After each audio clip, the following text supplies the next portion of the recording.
Bayan halakar ƙabilar Adawa, Annabi Hudu alaihi salam da waɗanda suka yi imani da shi sun bar garin Adawa, wanda Allah ya rusa shi da iska mai ƙarfin gaske.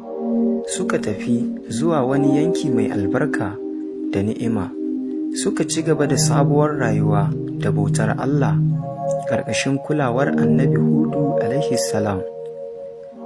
Bayan rasuwar Annabi Hudu alaihi salam, shekaru na tafiya, mutane suna ƙara yawa, sai wasu suka fara tashi daga wannan yankin suna komawa wasu sassa na duniya, suna gina zuriyoyinsu. An samu sassa daban-daban da zuriyoyi kala-kala. Daga cikin waɗannan sassa ne aka samu wata ƙabila mai suna Samudawa.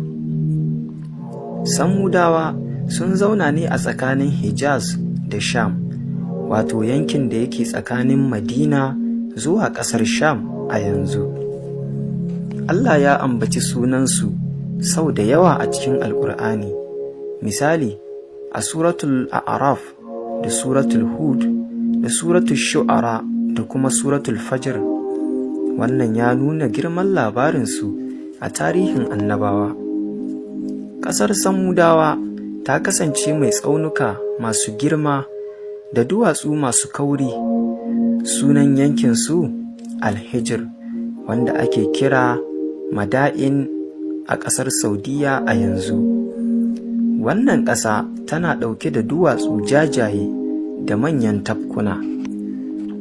Mutanen Samudawa sun kasance masu gini irin wanda babu makamancinsa a lokacin, domin har ma sun fi Adawa, wato kakanninsu, sun fi su girma da ƙarfi da fasaha.